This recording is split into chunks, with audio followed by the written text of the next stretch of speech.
প্রথমে আমাকে যেতে হবে মজিলা ফায়ারফক্স, ঠিক আছে? আমি মজিলা ফায়ারফক্স ওপেন করতেছি, ঠিক আছে? তাহলে দেখেন ব্রাউজারের কোণার দিকে তাকান, ওপেন মেনু, ঠিক আছে? ওপেন মেনুতে ক্লিক করে অ্যাড অন, আর শর্টকাট কিটা দেখেন, কন্ট্রোল শিফট, এখানে চলে আসছে দেখেন, কন্ট্রোল প্লাস শিফট প্লাস এ, এটা হচ্ছে শর্টকাট, ঠিক আছে? শর্টকাট কিগুলা, এটাতে ক্লিক করলাম, এই যে দেখেন এখানে চলে আসে সার্চ অল অ্যাড অনস, আসছে?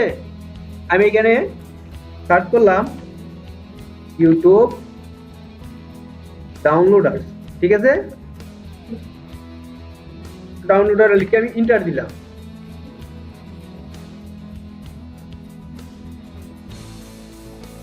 সবগুলা চলে আসছে না? দেখেন এখানে যতগুলো ডাউনলোডার আছে সবগুলাই চলে আসছে। তো আমি দিতেছি ইউটিউব ডাউনলোডার, ভিডিও ডাউনলোডার 2, ঠিক আছে? এটাই যে দেখেন ইনস্টল এই পাশে লেখা আছে, এটাকে আমি ইনস্টলে ক্লিক করলাম, এই যে দেখেন এটা ইনস্টল হয়ে গেছে। দেখবেন কিভাবে এটা ইনস্টল হয়েছে কিনা, এখানেও কিন্তু বোঝা যাইতেছে ডিসেবল রিমুভ, ঠিক আছে?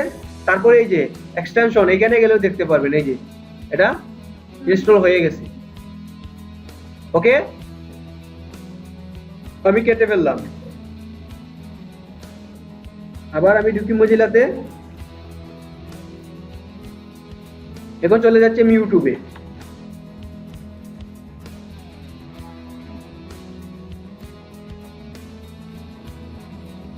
চলে আসছে না আমার লিঙ্কটা? চলে আসছে কিন্তু